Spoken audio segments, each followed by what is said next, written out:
house like no other. In the quiet suburban town of Amityville, New York, stands a house that has become synonymous with fear, fascination, and controversy.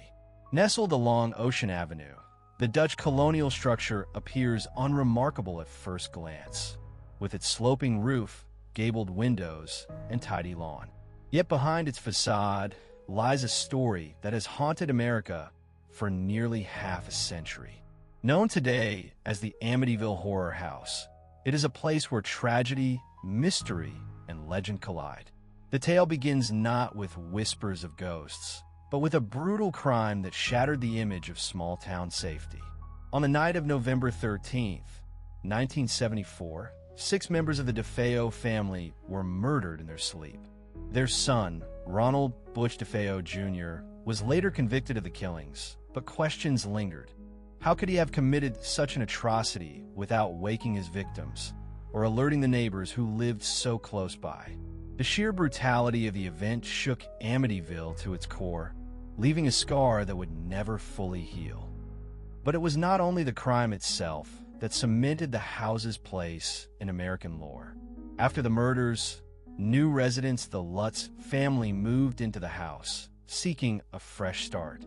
What they experienced within its walls became the stuff of nightmares. For 28 days, the Lutzes claimed they were tormented by forces beyond comprehension. Strange odors, sudden chills, unexplained noises, and visions that defied logic.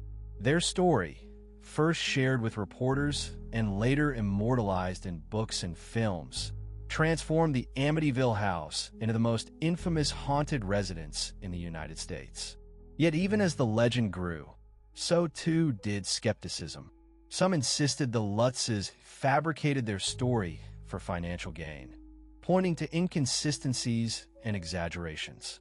Others argued that paranormal investigators, like Ed and Lorraine Warren, only added fuel to the fire by framing the house as a portal to evil.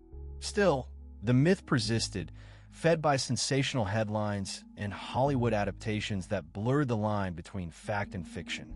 What began as a tragedy soon became a cultural phenomenon, a story retold in living rooms, classrooms, and campfires across America.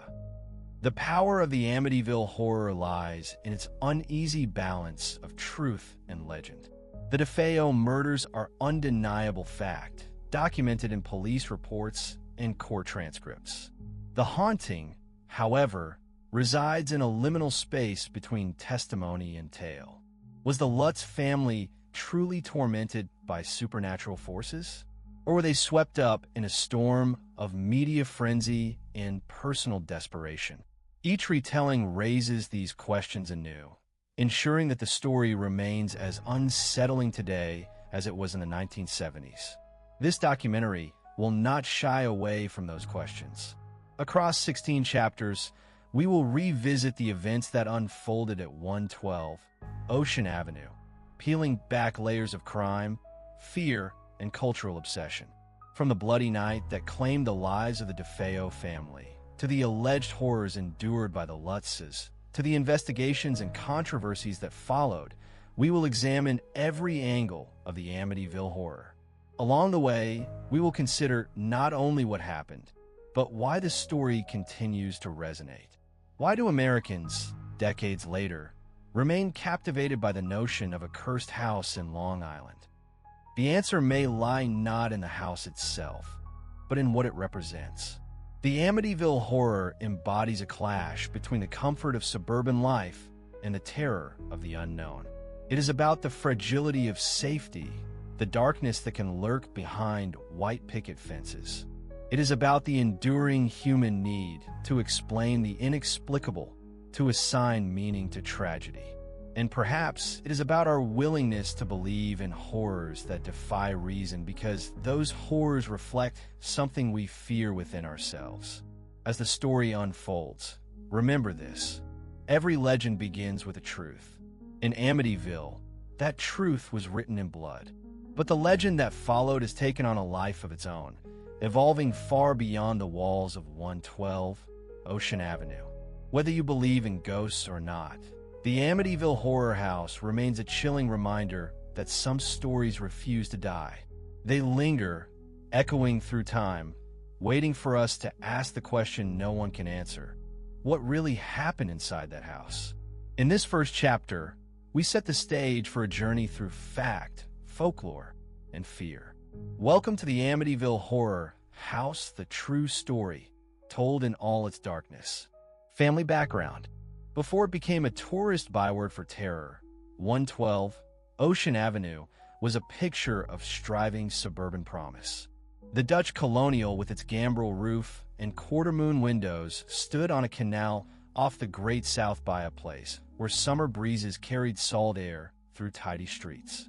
According to official records, the DeFeo family purchased the property in the mid-1960s, a step up for a household determined to live the American dream.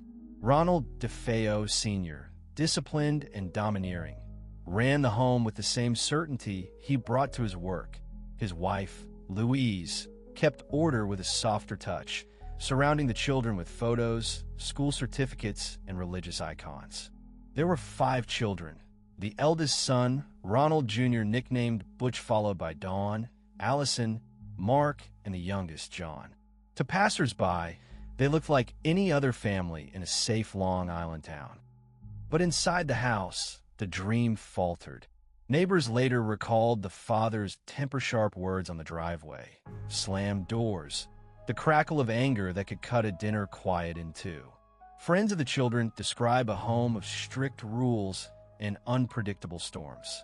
According to official records and contemporaneous accounts, arguments often centered on the eldest son. Butch was large-framed, moody, and increasingly defiant. He drifted between flashes of charm and brooding silence. He skipped school, fought with teachers, and by multiple reports began using drugs. The family photos that once smiled from mantels and hallway tables now sat in rooms where voices rose and then fell into strained hush. The house itself became a character in these tensions. Its rooms were generous, its basement finished, its boathouse a coveted feature, but privacy inside was scarce. A long central hallway funneled sound from one end to the other. The kitchen sat at the heart like a stage. Discipline played out there. Lectures, please, and some said threats. The father's presence was a pressure system that rolled through every room. Relatives visiting on Sundays observed a ritual exactness. Dinner at a fixed hour, a glance from the head of the table that could stop a conversation. Yet even within this order, hairline fractures widened. By the early 1970s, Butch's behavior grew more volatile. He lost jobs, borrowed money, and clashed with his father in public. There were incidents with firearms purchases, target practice followed by lies to cover what he could not explain. According to official records, he was questioned more than once in connection with petty crimes and domestic disturbances, then released. The younger children learned to read the day by the sound of the front door. The scrape of a key meant temporary calm. The bang of wood against brass meant another storm. The mother, caught between husband and son, coaxed, prayed, and endured.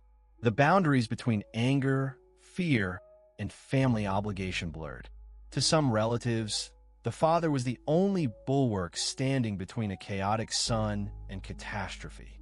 To others, his iron will fed the very chaos he feared. In later interviews, friends spoke of a house where conversation felt staged and where secrets were buried in plain sight. The children, bright and social outside, grew circumspect at home. Their bedrooms painted soft colors, decorated with school trophies, and posters felt increasingly like foxholes. It is easy, in hindsight, to draw a straight line through those years. A domineering father, a rebellious son, a home that became a crucible. But families are not equations. They are weather. Some evenings ended in laughter and television. Others ended in slammed doors and a car pulling away into the dark. According to official records, there were attempts at help conversations with clergy, relatives stepping in, promises made, and quickly broken. The house carried it all, absorbing raised voices into wood and plaster, storing them like heat in summer walls. Outside, Amityville remained postcard pleasant. Boats nodded at their slips. The grocery and the parish school moved through familiar routines. Inside, the DeFeo story tightened like a tourniquet. The father's booming voice could still command a room, but Butch had grown into a presence of his own, bigger, angrier, harder to predict. Siblings learned a choreography of avoidance. One more minute at the neighbors, one more club meeting, one more errand for a teacher. If the father's discipline wanted order, the son's defiance demanded collision, and the house built for comfort became the ring in which both demands met. When people later asked, how could it happen there? They meant the murders, but they also meant the slow unraveling that preceded them.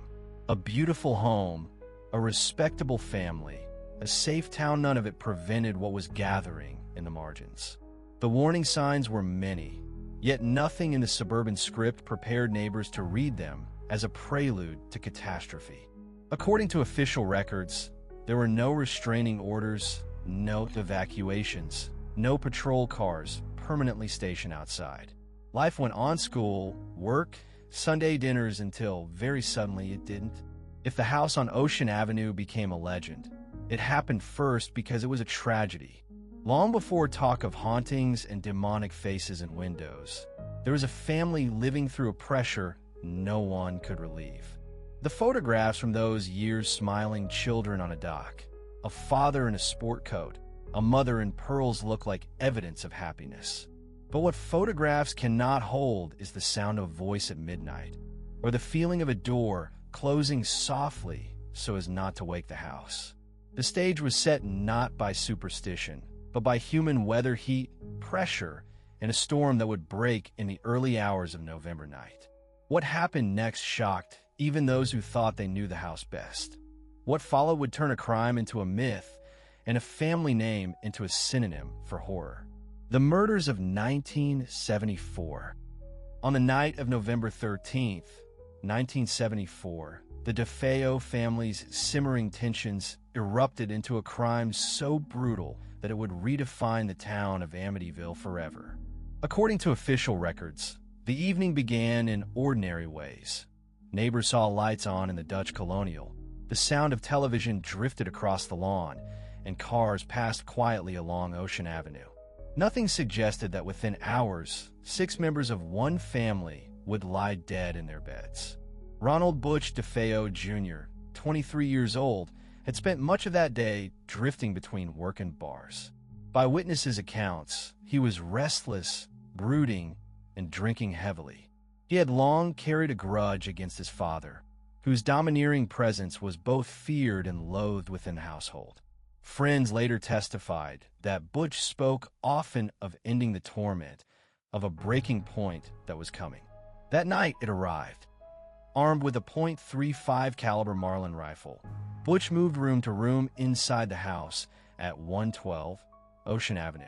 The killings were carried out methodically, almost ritualistically. His father, Ronald Sr., and mother, Louise, were shot first, silenced in their bedroom. Next came younger siblings, Dawn, Allison, Mark, and John, each one killed as they slept, the rifle blasts reverberating through the narrow hallways.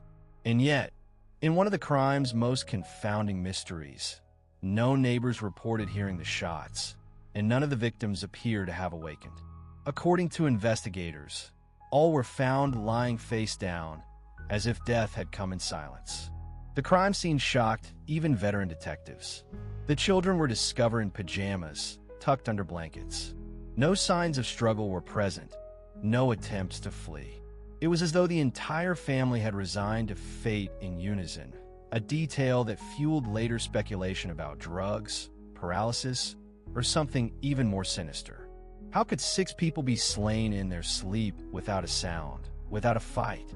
The question has never been fully answered. Butch's behavior in the aftermath was as erratic as his crime. In the early morning hours, he returned to a bar where he was a regular and shouted, "You got to help me. I think my parents have been shot." Friends rushed with him back to the house, where the grisly discovery unfolded. Police were called, and within hours, The crime scene was swarming with investigators, reporters, and stunned neighbors who gathered in the cold November air, whispering in disbelief. Initially, Butch tried to deflect suspicion. He told police he believed the murders were a mob hit, that his family had been targeted by shadowy figures. But inconsistencies in his story unraveled quickly. His clothes bore traces of gunpowder residue, and the timeline of his actions clashed with his alibi. By the next day, under questioning, he confessed.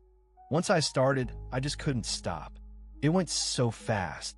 The brutality of the murders captivated national headlines.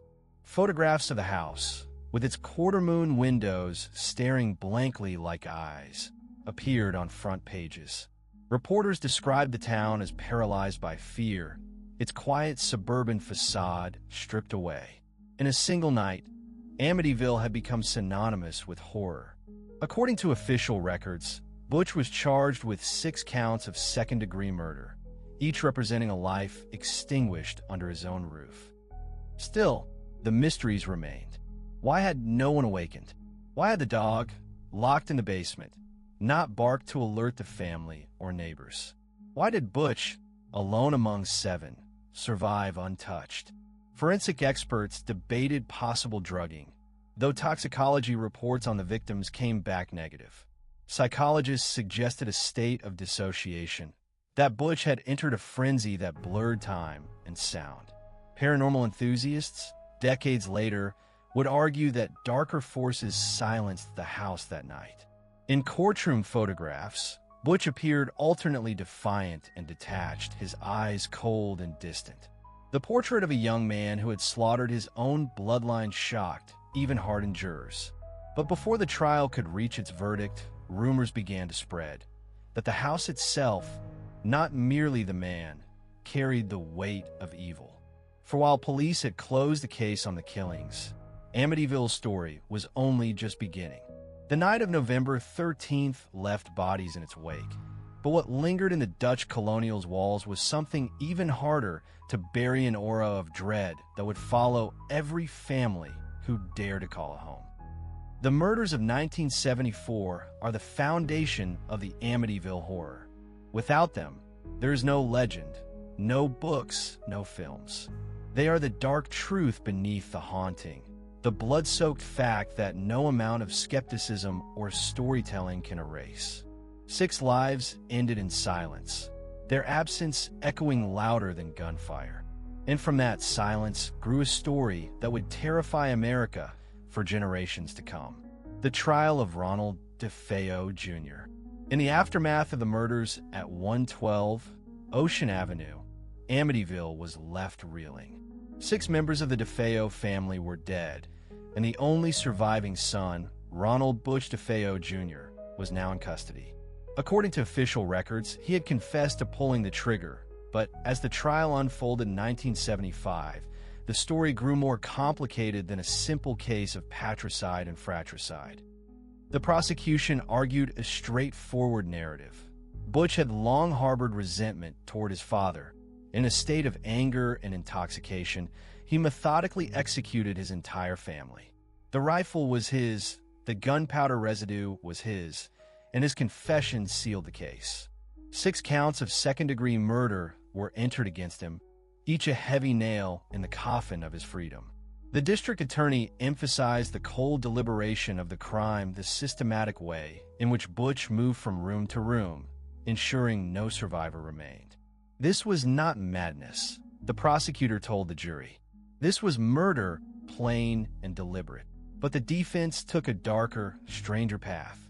Butch's attorney, William Weber, introduced the idea that his client was not in control of his actions. He argued that Butch had been driven by voices unseen, commanding, inhuman. According to courtroom transcripts, Butch claimed he had heard whispers urging him to kill, and that once he began, he could not stop. "The devil made me do it" became an echo in the press, a phrase that blurred the line between legal strategy and something far more sinister. Psychiatrists were brought in to assess his mental state. Some diagnosed antisocial personality disorder, arguing that Butch was manipulative, violent, and fully responsible. Others entertained the possibility of schizophrenia, pointing to hallucinations and paranoia. The courtroom became a stage for clashing experts, each with charts, records, and testimony that painted Butch as either a cold-blooded killer or a young man possessed by demons of the Minder, perhaps demons of another kind. The atmosphere in the courtroom was electric, even theatrical. Reporters filled the benches. Sketch artists captured the gaunt figure of Butch as he slouched in his chair, sometimes smirking, sometimes staring blankly. Family friends testified, painting a portrait of a troubled household. A domineering father, a mother who mediated conflict but could not contain it, and a son whose temper and addictions spiraled out of control. Jurors listened as layers of dysfunction piled atop one another until the narrative seemed less like a crime story and more like a gothic tragedy. At the center of it all was Butch himself. His testimony wavered between self-pity and defiance. At times he claimed full responsibility, insisting no one else could understand the rage that had consumed him. At other times he hinted at accomplices, shadowy figures who might have helped or encouraged him. According to official records, his shifting stories only deepened the mystery. If the truth existed, it was buried beneath a mountain of lies, delusions, and contradictions. The jury, however, had little patience for ambiguity. After weeks of testimony, they returned a verdict of guilty on all 6 counts of second-degree murder. Butch DeFeo was sentenced to 6 consecutive life sentences, effectively ensuring he would die behind bars. The judge, in his closing remarks, dismissed the idea of demonic possession or supernatural influence, declaring that the crime was the product of human cruelty, not otherworldly forces. Yet outside the courtroom, whispers grew louder. The defense's invocation of voices and demonic compulsion captured the public imagination. Some dismissed it as a desperate legal maneuver. Others found in it the seeds of something darker. Paranormal investigators, theologians, and amateur sleuths seized on the possibility that the house itself had played a role in the massacre. How else, they asked, could one young man move silently through the home, kill 6 people with a rifle, and leave no sign of struggle? The trial concluded with a sentence, but not with resolution. Officially, the case was closed. Ronald DeFeo Jr. was the murderer, and the DeFeo family was gone. But in the cracks of testimony and the lingering doubts, a new story began to take root. It was no longer only about a crime. It was about a house. And soon, the Amityville horror would take its first breath not in the flicker of a ghostly light, but in the echoes of a courtroom where the line between madness, evil, and the supernatural blurred beyond recognition. The house remained silent. After the trial of Ronald DeFeo Jr., Ocean Avenue might have returned to quiet suburbia, except that the house itself refused to fade into normalcy.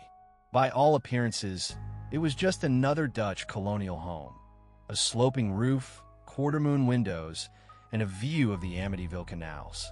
But for the townspeople who passed it daily, 112 Ocean Avenue was a wound that had not closed.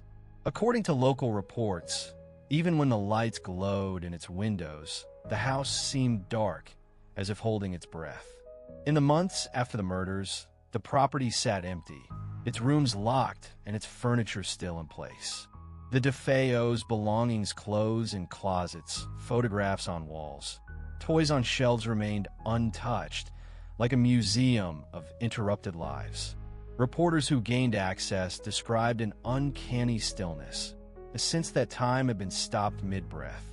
It felt, one journalist wrote, like walking into a dream where the people had simply vanished. Neighbors avoided the property.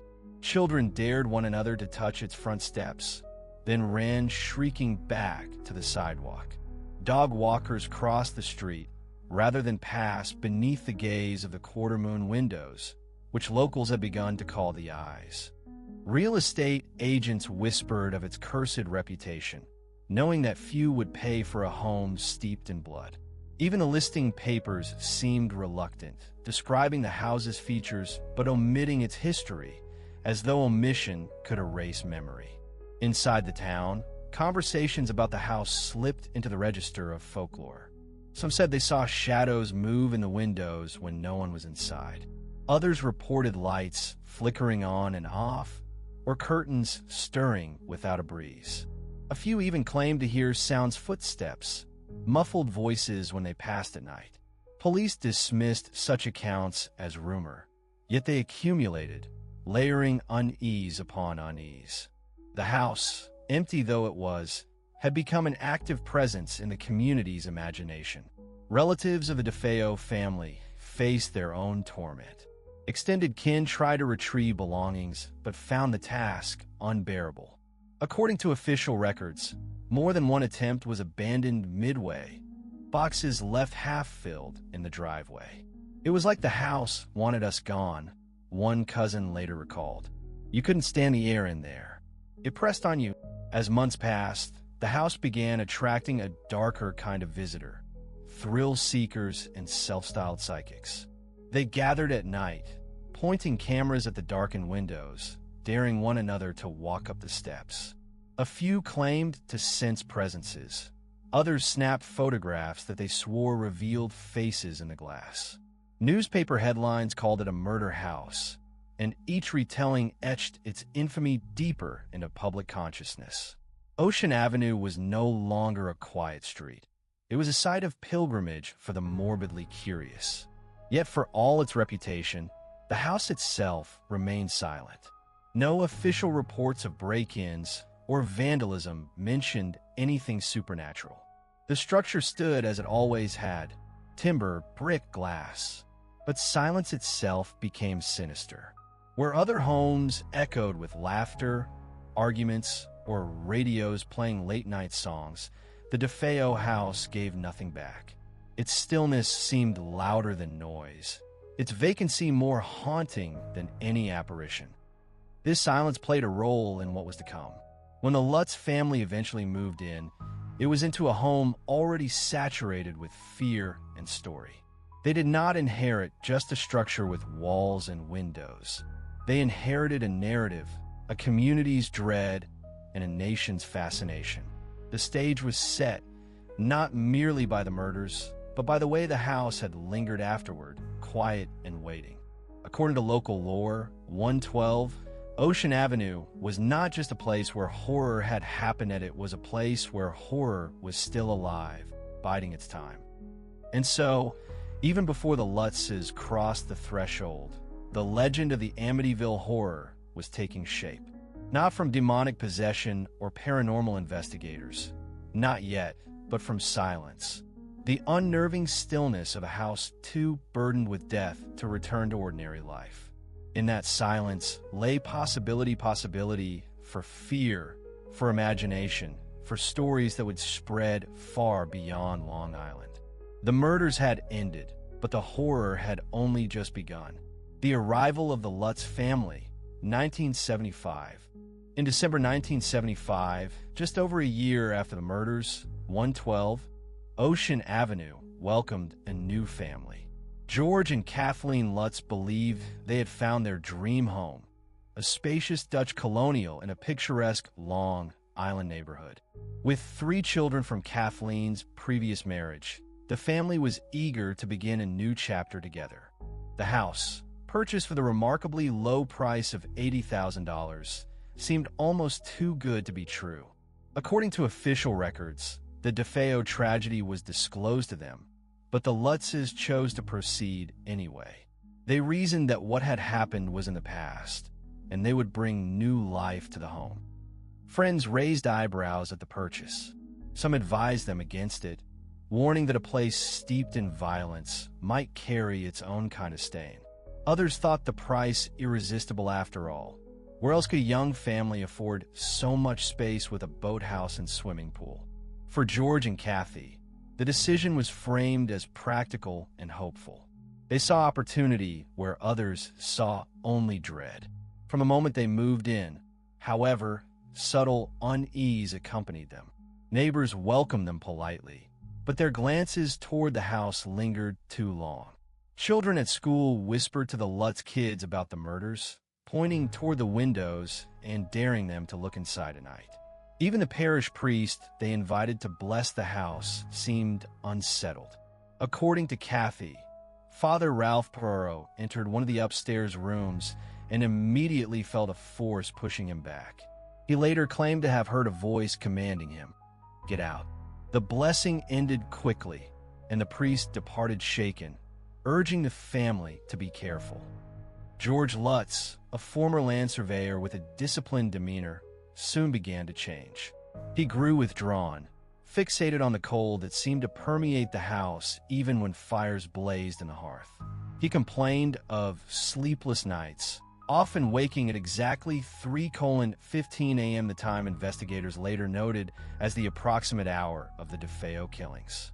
Kathy, meanwhile, reported vivid dreams in which the murders replayed before her eyes. She awoke one morning convinced she had seen the children lying in their beds, motionless, as if dead. The Lutz children, too, seemed affected. The youngest developed an imaginary friend named Jody, described as a pig-like creature with glowing red eyes. At first, Kathy dismissed it as childhood fantasy, but one night she claimed to see the figure herself, watching from the window. According to her later testimony, the creature's eyes glowed in the dark like embers. Small disturbances accumulated. Black stains seeped through keyholes and door frames. Swarms of flies appeared in winter, buzzing angrily against window panes. The family dog barked at empty corners, hackles raised. Doors slammed without wind, and footsteps echoed through hallways when no one was there. To visitors, the house felt heavy, as though its walls pressed inward. Despite these incidents, the Lutzes tried to maintain normalcy. They decorated for Christmas, hosted small gatherings, and attempted to reassure their children. But unease became the backdrop of daily life. Georges' temper grew short, his face gaunt from lack of sleep. Kathy confided to friends that she felt watched constantly, as though the house itself resented their presence. According to one account, when she attempted to hang a crucifix in the living room, it spun upside down in her hands. Still, they persisted. The house was theirs now, and they were determined to endure its quirks.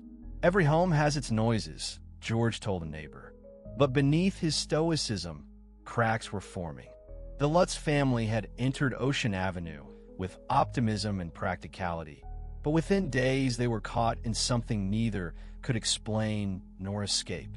The house, silent for months, had begun to speak again, and the Lutzes were listening. The arrival of the Lutz family marked the beginning of what the world would come to know as the Amityville Horror. It was no longer a story of murder alone, but of haunting, possession, and survival. Whether the events were real or imagined, exaggerated or true, one fact was undeniable. The legend had begun to grow, and the Lutz family were its unwilling narrators. What came next would test their sanity, their marriage, and their faith in ways they could never have anticipated. The first strange occurrences, the earliest days in the house on Ocean Avenue, should have been filled with holiday cheer. It was December, the season of lights and gatherings, and the Lutz family had moved into their new home just before Christmas. Friends visited, marveling at the spacious rooms and the view of the canal. The children played in their bedrooms, and Kathy tried to settle into routines that made the unfamiliar space feel like theirs. But beneath the surface, something unsettling was beginning to stir. According to official accounts, the disturbances started small, so small that they could be explained away. A window would slam shut without a draft. A door would creak open in the night. The family dog barked at unseen corners, hackles raised, as though warning of an intruder no one else could see. George brushed these incidents off, insisting that every house made noises, that old wood and pipes had their quirks. But Kathy admitted to friends that the house seemed to have a mood, one that shifted from uneasy calm to oppressive silence. Then came the cold spots. Certain rooms, especially the sewing room on the second floor, dropped to frigid temperatures regardless of the heating system. George, increasingly obsessive, chopped endless cords of wood to keep fires blazing, yet the cold remained. He grew fixated on the fireplace, staring into its flames for hours, as though hypnotized. According to Kathy, he became withdrawn, waking nightly at 3:15 a.m., the approximate hour of the DeFeo murders. When she asked what woke him, he could only say he felt compelled to rise, pulled from sleep by a force he could not name. The children, too, began to show signs of unease. The youngest spoke often of her new friend Jody, a pig-like creature with glowing eyes. At first it seemed an imaginary companion, but one evening Kathy claimed she saw the creature herself, watching from a window. Its eyes glowed red against the dark, then vanished when she turned on the light. Another night, when she tried to tuck the children into bed, she found their sheets pulled tightly as though by invisible hands. "It's Jody," one child whispered. "She doesn't want us to sleep." Disturbances multiplied. Black stains oozed from keyholes and spread across doorframes. Swarms of flies appeared in winter, buzzing angrily against windows despite the cold season. The toilet bowls turned black, their porcelain stained by an unknown substance. Even the crucifix Kathy hung in the living room refused to stay upright. When she placed it carefully on the wall, it spun upside down in her grasp. Visitors noticed the atmosphere to an unshakable tension that pressed on them like heavy air. A family friend later described it as a house that didn't want you there. George's personality continued to change. Once level-headed and practical, he grew irritable and short-tempered. He lost weight, his face gaunt from lack of sleep. He confessed to Kathy that he felt watched constantly, as though eyes followed him through the halls. His temper frightened the children, who grew quiet around him, sensing the shadows lengthening in their father as much as in the house. Kathy, meanwhile, began to dream of the DeFeo murders. She claimed she saw the children's bodies in their beds, their eyes open and accusing. At times she awoke with scratches across her body, as though clawed in her sleep. The priest who had blessed the house checked in occasionally, but his visits only deepened the sense of dread. According to his own account, he suffered blisters on his hands after attempting to sprinkle holy water in one of the upstairs rooms. He warned the Lutzes to stay out of that space, insisting it was not safe. His words echoed what the family already felt, that the house had chosen its ground and that it meant them harm. What frightened the Lutzes most was not any single event, but the accumulation. One could dismiss a door that slammed, or a draft that chilled, or a nightmare that disturbed sleep. But together they formed a pattern, one that no longer seemed coincidental. According to Kathy, it wasn't just the house being haunted, it was us being changed by it. By the end of the first week, George was sleeping by the fireplace every night, axe in hand, convinced he needed to guard his family. Kathy clutched rosaries as she drifted into uneasy dreams. The children whispered about Jody, who promised to keep them safe if they stayed forever. And in the silence between the creaks and slams, the house waited watching, patient, feeding on the fear it had begun to grow. Escalation of horror. As the days turned into weeks, the disturbances at 112 Ocean Avenue escalated from strange to terrifying. What had begun as cold drafts, slamming doors, and unsettling dreams grew into a full-scale assault on the Lutz family's sense of safety and sanity. According to their later accounts, the house no longer whispered it roared. George, already unraveling from sleepless nights, became increasingly consumed by the house. He woke at 3:15 a.m. without fail, wandering the halls or staring into the flames of the fireplace. His obsession with chopping would grow maniacal. Stacks of logs rose around the house, as though he were fortifying it against something unseen. Neighbors noticed his gaunt appearance and hollow eyes, whispering that he no longer looked like the man who had moved in just weeks earlier. Kathy confided to friends that she barely recognized her husband. His temper was short, his demeanor cold, as if the house itself had claimed pieces of him. Kathy's experiences deepened in terror. She awoke from nightmares with scratches on her skin, whilst that looked like they had been clawed into her flesh. One evening, she claimed to see herself aged decades in the mirror, her hair white, her face wrinkled and sunken. The vision faded, but the fear lingered. The children fared no better. Their imaginary friend Jody appeared more frequently, promising to protect them if they never left the house. Kathy swore she once saw the creature's glowing eyes outside the children's bedroom window, hovering high above the ground as though it were perched in the air. Physical phenomena multiplied. Green slime oozed from keyholes and dripped from the ceiling. Doors were ripped from hinges by unseen hands. Windows shattered without cause, then appeared whole the next day. The family's telephone lines cut out inexplicably, isolating them from the outside world. The dog, once a source of comfort, cowered in corners, growling at shadows and refusing to leave the basement. According to Kathy, a black substance seeped from the toilet bowls and sinks, staining the porcelain like ink. The children became increasingly disturbed. Allison, the middle daughter, reported hearing voices chanting in her room at night. Mark and John described being lifted from their beds and slammed back down by invisible forces. Kathy found their furniture rearranged each morning, as though someone or something had played with their belongings during the night. When she asked who had done it, the children simply whispered, "Jody." Visitors to the house corroborated some of the strange happenings. A friend who stopped by one evening claimed to feel a force push him back from the front door, as though the house itself resisted his entry. Others refused to return after sensing what they called pure malice in the air. Even Father Pecoraro, who had blessed the home, reported being plagued by a high fever and blisters on his hands after his last visit. He warned the Lutzes again, "You must leave that house." George resisted the idea. Despite the horrors, he insisted they stay, arguing that abandoning the house would mean defeat. But Kathy's resolve weakened as the children's health deteriorated. They grew pale, listless, and fearful, their laughter silenced. According to her later testimony, she began to feel the house didn't merely want them afraid, it wanted them destroyed. The final weeks were marked by chaos. Doors banged through the night, objects levitated, and a stench of decay seeped through the rooms.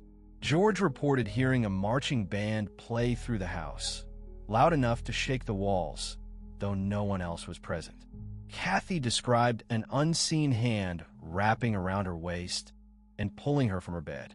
One of the children screamed that Jody had told them, "The little boy is still here," a phrase that froze George, who knew the details of the DeFeo murders all too well. The escalation convinced Kathy they could not remain much longer. "The house hates us," she told George. He looked at her with hollow eyes and replied, "Maybe it's not the house. Maybe it's us." The words hung heavy, a recognition that their own unraveling might be as dangerous as any haunting. But whether madness or malevolence, the Lutz family was trapped in a nightmare with no sign of relief. Each night grew darker, each day more intolerable. And in the gathering storm of terror, one truth became clear. The Amityville house was preparing for a climax no family could endure. Psychological breakdown. The horror inside 112. Ocean Avenue was no longer limited to flickering lights, phantom noises, or slime creeping down the walls. By January of 1976, it had wormed its way into the minds of the Lutz family, turning fear into obsession and suspicion. What began as terror from without was now terror from within a house had entered their thoughts, their dreams, their waking hours. George Lutz, once a pragmatic businessman, deteriorated fastest. Friends noticed his sharp decline, the beard he let grow wild, the hollow cheeks from endless nights without sleep, the way his eyes seemed fixed on some point far away. He chopped wood constantly, building stockpiles of logs as though preparing for an endless winter. According to Kathy, George rarely spoke except to complain of the cold that never seemed to leave the house. He grew obsessed with the fireplace, staring into the flames as though they held answers. More disturbing still, he began to hear voices calling his name from the basement and whispering commands he could not resist. Kathy's decline was subtler, but no less terrifying. She reported waking in the night to hear the children crying, only to find them fast asleep. At times she saw their faces transformed sunken, gray, lifeless before blinking and seeing them whole again. She began to dream not only of the DeFeo murders, but of her own family's deaths, reliving the crime in vivid detail with her children lying motionless in their beds. One morning, she woke to find herself levitating inches above her mattress, only to crash back down in terror. The children were perhaps the most vulnerable. The youngest spoke constantly of Jody, insisting that the pig-like creature wanted them to stay forever. Allison grew withdrawn, her once bright chatter replaced with silence. Mark and John began to lash out at one another, their tempers flaring over trivial disagreements. Kathy discovered bruises on their bodies that no one could explain. According to her later testimony, she feared not only the spirits of the house, but the possibility that her own children were being used as instruments of its malice. The psychological strain deepened the family's isolation. George stopped going to work, his surveying business collapsing as he poured all his energy into confronting forces no one else could see. Bills went unpaid, calls unanswered. Kathy stopped seeing friends, embarrassed by the state of the house and George's erratic behavior. The children, bullied at school with whispers about living in the murder house, begged not to return.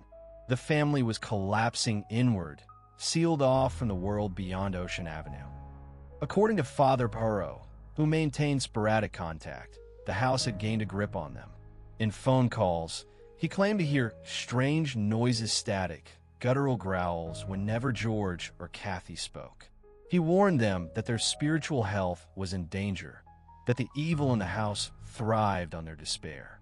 George listened, but instead of leaving, he grew more determined to fight whatever haunted them, as though victory over the unseen would restore his crumbling authority. Paranoia set in. George accused Kathy of hiding things from him, of plotting to leave with the children. Kathy, in turn, confided to her diary that she feared George was becoming violent. According to later accounts, he sometimes wandered the halls at night with an axe in hand, muttering to himself. The children heard the floorboards creak under his steps and stayed awake, holding one another in the dark. Sleep deprivation, isolation, and fear formed a cycle that the family could not break. The house no longer needed to produce grand manifestations. It had already hollowed out its inhabitants. Every creak became a threat, every shadow an intruder. The Lutz family, once united in their dream of a new home, were now strangers living parallel nightmares.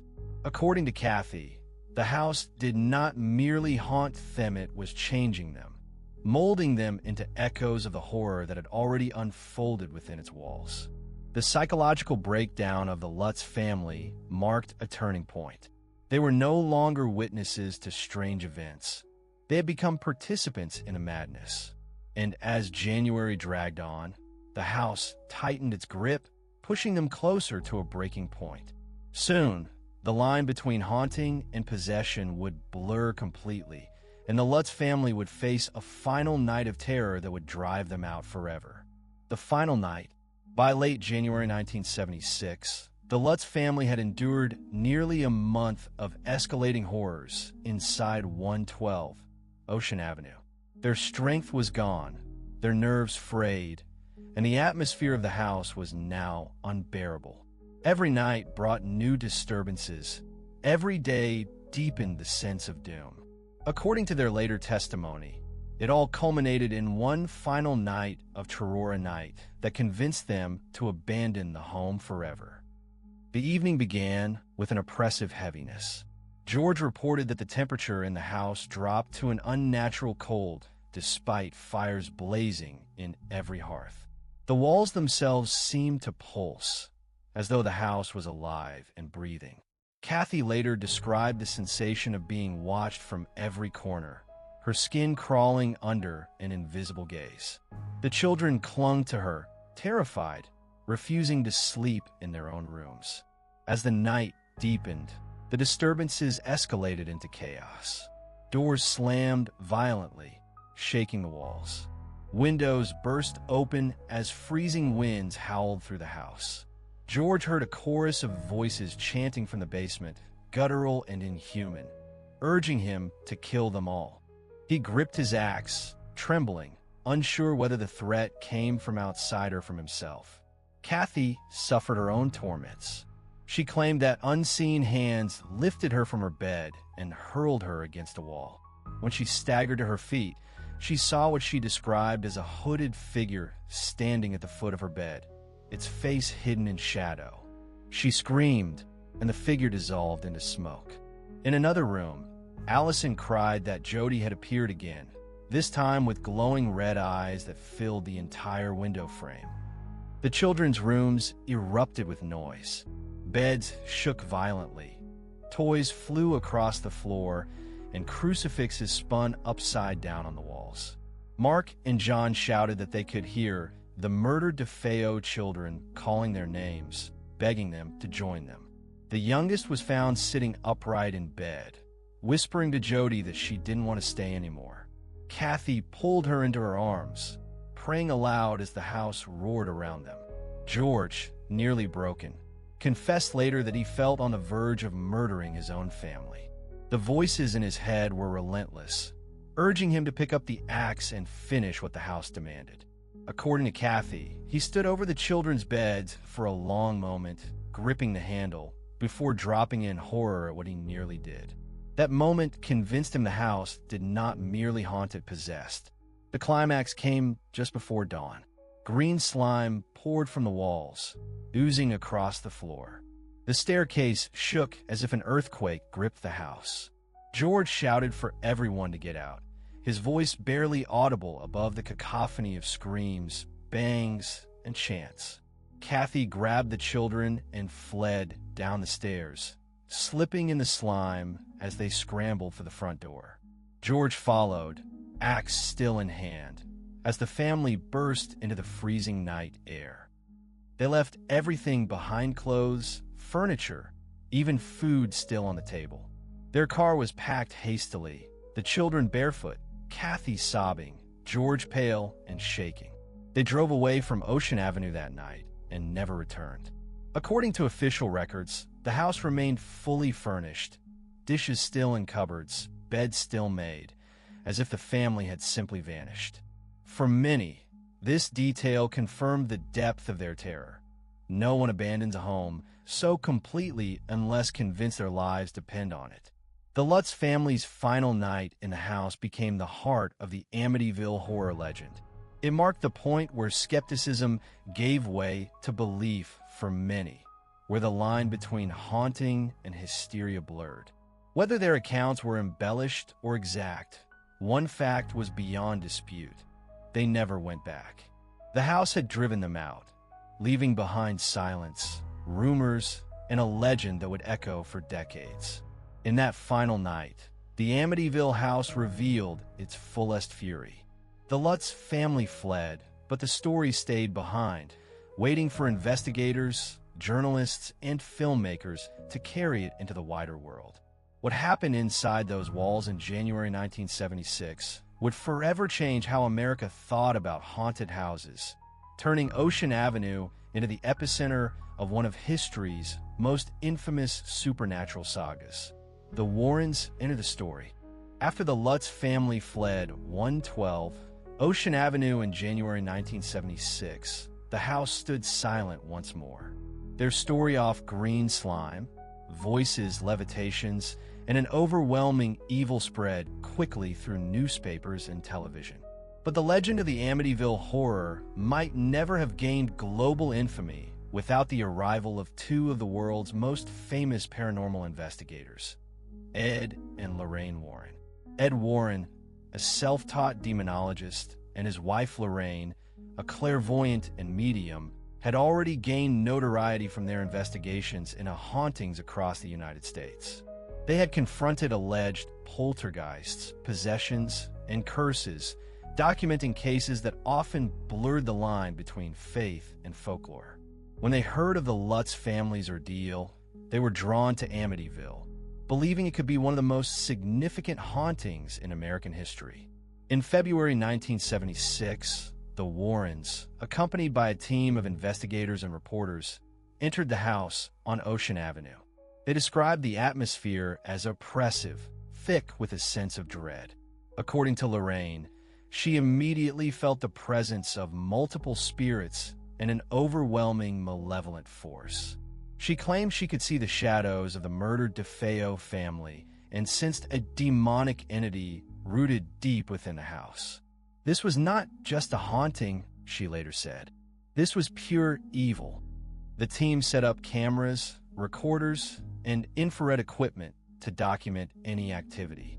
One photograph in particular became infamous. An image of what appears to be a young boy peering from a doorway, his eyes glowing eerily in the flash. The Warrens identified the figure as the spirit of one of the DeFeo children, though skeptics argued it was an investigator accidentally captured on film. Regardless, the photograph circulated widely, fueling belief that the house was indeed haunted. Ed Warren reported cold spots, sudden noises, and unexplained equipment malfunctions throughout their time in the house. Lorraine described being physically touched by unseen hands and overwhelmed by waves of sorrow and anger. She later insisted that the house was not only haunted, but infested with a demonic presence that sought to corrupt and destroy anyone who lived there. It wanted to claim souls, she said. That is why the Lutzes had to leave. The Warrens' involvement elevated the Amityville case into the national spotlight. Their reputation, combined with the sensational nature of the Lutz family's claims, made the story irresistible to the press. Television specials aired segments about the house. Reporters described the Warrens' findings in breathless detail, and the public was captivated. For many, Ed and Lorraine's testimony provided validation. If even seasoned demonologists declared the house evil, then the Amityville horror must be real. But their presence also drew critics. Skeptics accused the Warrens of exaggerating, pointing out that many of their cases relied heavily on personal testimony rather than scientific evidence. Debunkers argued that the famous ghost boy photograph could easily be explained as a living person caught in bad lighting. To believers, these criticisms missed the point. The Warrens had experienced something visceral, something that confirmed the Lutz family story. To skeptics, the Warrens were opportunists who turned tragedy into theater. Regardless of which side one believes, the Warrens' visit cemented the Amityville horror in the annals of paranormal history. Their testimony, combined with the Lutz's account, transformed the story from a local crime into a cultural phenomenon. Books, lectures, and eventually films would follow, all drawing on the foundation the Warrens helped establish. According to official records, Ed and Lorraine considered Amityville one of the most dangerous cases they had ever faced, an enduring symbol of the war between good and evil. The Warrens left Ocean Avenue shaken but resolute. They warned that the house should never again be occupied, that its darkness was too great to be dispelled by blessings or prayers. Yet life, as it always does, would move on. The house would be sold, new families would move in, and the legend would continue to grow.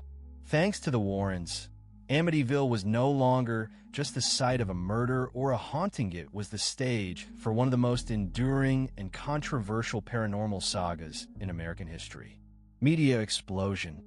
By the spring of 1976, the Amityville horror had leapt from a Long Island neighborhood into the heart of the American media machine. What began as whispers from the Lutz family and the investigations of Ed and Lorraine Warren now commanded headlines, talk shows, and magazine covers. The house at 112, Ocean Avenue was no longer just a home or even a crime scene, it was a spectacle. Reporters flocked to Amityville, eager to capture the latest detail or photograph. News vans lined Ocean Avenue, their satellite dishes aimed skyward as journalists delivered breathless reports about the House of Evil.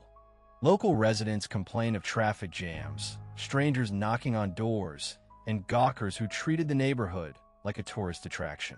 According to one resident, you couldn't get your mail without someone asking which window the ghosts came from. Magazines like Good Housekeeping and People published feature stories, blending interviews with the Lutzes and the Warrens with lurid speculation. Television specials aired reenactments of the family's ordeal, complete with dark sets, eerie sound effects, and actors portraying George and Kathy staring in terror at glowing-eyed demons. The media did not merely report the story, they dramatized it, feeding a growing appetite for paranormal thrills. The Lutz family themselves became reluctant celebrities.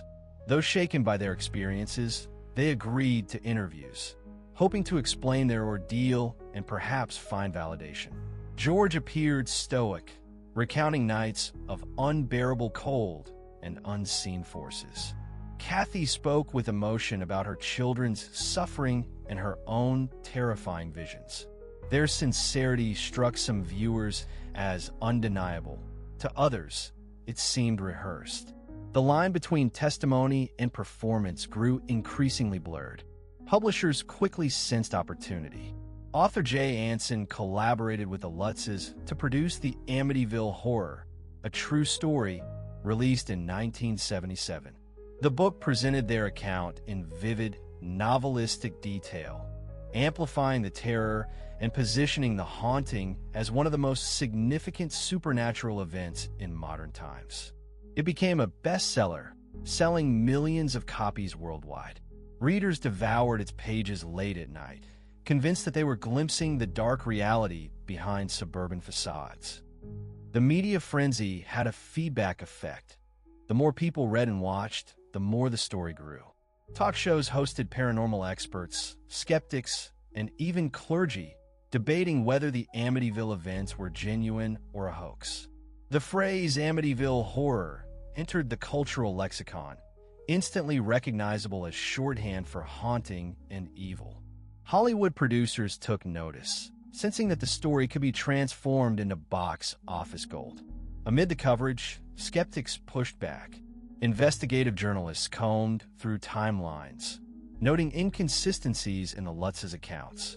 Some claimed the family had financial motives, pointing to debts and the quick sale of book rights. Others highlighted the sensational style of Jay Anson's writing, arguing that it blurred fact with fiction. Yet the controversy only added fuel to the fire. Skepticism made the story more tantalizing, not less. For the American public of the mid-1970s, the Amityville Horror arrived at precisely the right moment. The era was already marked by fascination with the occult, sparked by films like The Exorcist, 1973. Stories of hauntings, possession, and spiritual warfare captivated audiences hungry for both fear and faith. Amityville seemed to confirm that evil was not confined to ancient castles or faraway lands. It could thrive in the suburbs, in a house much like their own. The media explosion ensured that Amityville was no longer just a local tragedy or a paranormal curiosity. It had become a national obsession, woven into the fabric of American culture. Whether believed or doubted, the story could not be ignored. And as it spread across headlines, airwaves, and bookshelves, it laid the groundwork for the next chapter in the saga. Hollywood's turn to transform horror into spectacle. Hollywood and the Amityville films. The Amityville Horror might have remained a best-selling book and a chilling urban legend, but Hollywood ensured it would live forever on screen. In 1979, just 2 years after Jay Anson's The Amityville Horror, a true story became a publishing phenomenon. American International Pictures released the first film adaptation. It was the beginning of a cinematic saga that would define the story for generations. Directed by Stuart Rosenberg and starring James Brolin as George Lutz and Margot Kidder as Kathy Lutz, the 1979 film presented the events of the Lutz family's 28 days in the house as a slow-building nightmare. The iconic quarter-moon windows of the Dutch colonial became the face of evil, glowing like eyes in the darkness. Scenes of swarming flies, blood oozing from walls, and George descending into rage mirrored the book's lurid details. Audiences were terrified. The film grossed over $80 million worldwide, making it one of the most profitable independent films of its time. For many viewers, the movie replaced reality. The Lutz's ordeal became less a matter of testimony and more a matter of cinematic memory. People remembered James Brolin's haunted stare, the priest attacked by unseen forces, the house shaking itself apart. The line between truth and fiction blurred further as audiences accepted the Hollywood version as the definitive Amityville story. The success of the first film spawned a franchise. Amityville 2, The Possession, 1982, served as a prequel, loosely based on the DeFeo murders, though with heavily fictionalized characters and lurid subplots. Amityville 3D, 1983, attempted to cash in on the 3D craze of the era, though critics dismissed it as gimmicky. Despite uneven quality, the franchise established Amityville as a brand of horror series that could be endlessly reinvented. Through the 1980s and 1990s, sequels, spin-offs, and low-budget adaptations proliferated. Some explored demonic objects from the house, such as a cursed lamp or mirror, while others invented entirely new hauntings under the Amityville name. By the early 2000s, the franchise had grown sprawling, with titles bearing little resemblance to the original events but trading on the notoriety of the Amityville brand.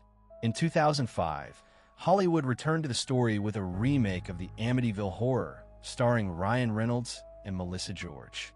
The film updated the setting with modern effects, depicting George Lutz's descent into madness with greater intensity and gore. Though critics were divided, the remake grossed over $100 million worldwide, proving that the story still had cultural power 3 decades after the original murders. By the 2010s and beyond, the Amityville name had become one of the most recognizable in horror. Independent filmmakers produced dozens of unofficial sequels with titles like Amityville, The Awakening, 2017, and The Amityville Murders, 2018. Streaming platforms carried countless low-budget films with the word Amityville in their titles, some bearing no connection to the original case, but benefiting from the built-in notoriety. According to film historians, the sheer volume of Amityville films, more than 30 in total, cemented its place as the most prolific horror franchise of all time. Hollywood's treatment of the Amityville saga raised questions about exploitation. Were the Lutz's experiences, genuine or not, being reduced to entertainment fodder? Did the DeFeo family tragedy risk being forgotten amid the spectacle of swarming flies and bleeding walls? Critics argued that the films trivialized real suffering. Yet supporters countered that horror has always drawn from real-life darkness, transforming fear into catharsis. For audiences, the truth mattered less than the thrill. Ultimately, Hollywood amplified the Amityville horror far beyond what the Lutzes or the Warrens could have achieved alone. The films ensured that even those who had never read Jay Anson's book or followed the news of 1974 would recognize the house with the quarter-moon windows. Amityville became less a location than a symbol.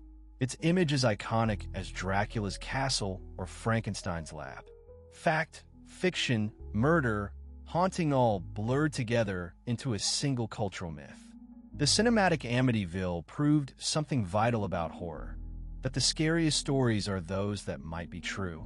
Whether viewers believe the Lutzes or not, they left theaters and living rooms glancing at their own dark hallways, their own creaking houses, wondering if evil could lurk within. And so, Hollywood transformed Amityville into not just a tragedy or a haunting, but a permanent fixture of American fear. Skeptics and debunkers. Even as the Amityville horror captivated millions through books, films, and media coverage, a counter-narrative emerged, one that questioned every claim, every photograph, and every testimony. For skeptics and debunkers, the story was not evidence of demonic forces, but a masterclass in fabrication, opportunism, and public gullibility. The first wave of skepticism came from investigative journalists in the late 1970s. They pored over timelines, interviews, and court documents, searching for inconsistencies. One glaring issue, they argued, was the sheer speed at which the Lutz family's account transformed into a best-selling book deal. Within months of fleeing the house, George and Kathy had collaborated with author Jay Anson, and the resulting book read more like a horror novel than a sober account. Critics suggested that the financial incentives were too convenient to ignore. Neighbors also contradicted the Lutz's stories. They reported no unusual disturbances during the family's stay-no screams in the night, no windows shattering, no swarms of flies spilling into the snow. One police officer dismissed the claims outright, saying no official calls were logged from the house during those 28 days. To skeptics, the lack of corroboration spoke louder than any tale of glowing-eyed demons. The priest's testimony also came under scrutiny. Father Ralph Pecoraro, who allegedly heard a voice commanding him to get out, gave conflicting accounts. In some versions, he confirmed the experience. In others, he downplayed or denied it. This inconsistency fueled suspicion that parts of the story were exaggerated or invented entirely. Scientific investigators weighed in as well. The Committee for the Scientific Investigation of Claims of the Paranormal, SICUP, conducted analyses of the case, pointing out natural explanations for many of the phenomena. Cold spots could be attributed to drafts in the old house. Strange odors might come from mold or sewage backups. The infamous green slime was dismissed as algae, fungus, or simply embellished fiction. Even the ghost boy photograph taken during the Warrens' investigation was explained as a member of the team caught in bad lighting. Perhaps the most damaging revelations came from William Weber. The defense attorney for Ronald DeFeo Jr. Weber admitted in later interviews that he had discussed fabricating the haunting story with the Lutzes over bottles of wine. According to Weber, they invented details together, hoping to profit from book and film deals. "We created this horror story over many bottles of wine," he said, casting doubt on the entire narrative. The Lutzes denied his version, but the allegation remains a cornerstone of skeptical arguments. Debunkers also pointed to contradictions in George and Kathy's retellings over the years. Dates shifted, details changed, and certain events appeared more dramatic in public interviews than in private depositions. To critics, this evolution suggested that the story grew in the telling, shaped by the demands of publishers, filmmakers, and an eager audience. The skeptics were not without their own critics. Believers accused them of cynicism, of dismissing lived experiences because they could not be neatly measured in a lab.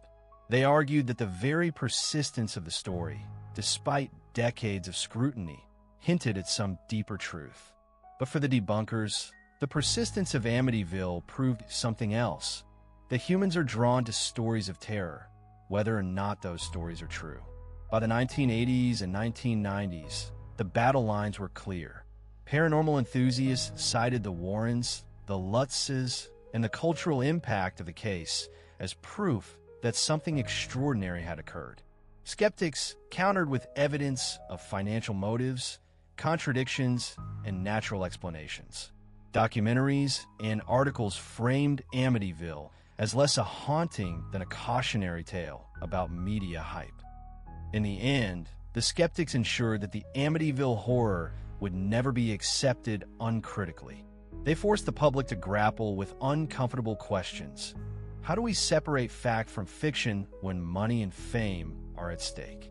Why do we so eagerly embrace tales of the supernatural, even when the evidence crumbles under scrutiny? And perhaps most importantly, why does the truth matter less than the fear we feel when the story is told? The Amityville Horror, in the skeptic's eyes, was not a haunting, but a hoax legend carefully constructed and marketed to a public hungry for chills. Whether one believes them or not, the skeptics left an indelible mark on the saga. They ensured that every retelling of Amityville would carry not only the weight of horror, but also the shadow of doubt. Legacy of the Amityville Horror.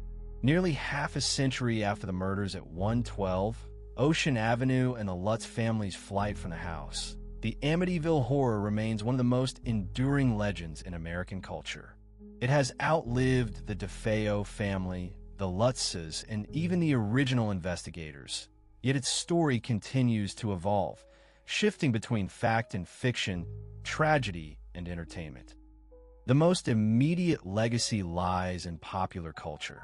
The Amityville Horror has inspired more than 30 films, countless documentaries, and dozens of books. Its quarter-moon windows are instantly recognizable, an icon of American horror as familiar as Dracula's castle or the Bates Motel. For generations raised on its imagery, Amityville is not just a town on Long Island, it is shorthand for evil made domestic, the haunted house next door. But the cultural legacy is not just one of fear, it is also one of skepticism. The fierce debates sparked by the Amityville story have shaped how we think about paranormal claims. Believers cite the persistence of the legend as evidence of something extraordinary. Skeptics argue its survival proves only the power of storytelling and sensationalism. In classrooms, documentaries, and podcasts, Amityville is as much a case study in media manipulation as it is in ghostly phenomena. For the residents of Amityville itself, the legacy is more complicated. Homeowners at 112 Ocean Avenue, whose address was eventually changed to discourage tourists, have reported no unusual activity. Families have lived there peacefully, frustrated by the endless stream of gawkers, journalists, and paranormal enthusiasts who treat their home like a museum of horror. Local authorities, too, have expressed annoyance, emphasizing that beyond the legend lies a community of ordinary people whose lives have been overshadowed by myth. The legacy also lingers in true crime. The murders committed by Ronald DeFeo Jr. remain the dark heart of the story, too often overshadowed by tales of demons and hauntings. 6 lives were taken in cold blood, and the DeFeo case still resonates as a reminder of domestic violence, mental illness, and the fragility of suburban peace. For some, the paranormal trappings of the story trivialize this tragedy. For others, they are inseparable, the haunting a symbolic echo of the crime. Religious communities, too, have drawn lessons from Amityville. To some clergy, the case represents the danger of dabbling in the occult and the reality of spiritual warfare. To others, it is a cautionary tale about deception, warning the faithful not to mistake fiction for truth. In sermons, articles, and lectures, Amityville is invoked as both a parable and a puzzle. Academics see the story differently still. Sociologists analyze it as a reflection of 1970s America, an era marked by economic uncertainty, crumbling trust in institutions, and fascination with the supernatural. Literary scholars point to the narrative structure of Jay Anson's book as a modern Gothic, blending domestic drama with cosmic horror. Film critics dissect the franchise as an example of exploitation cinema, where tragedy was repackaged for profit. In each field, Amityville becomes less about ghosts and more about what Americans fear and what they are willing to believe. Perhaps the most striking aspect of the Amityville legacy is its resilience. Other hauntings have faded with time, but Amityville endures, reborn with each new book, film, or retelling. Its power lies not in proof, but in possibility. Every creak in an old house, every cold draft, every unexplained shadow can evoke its name.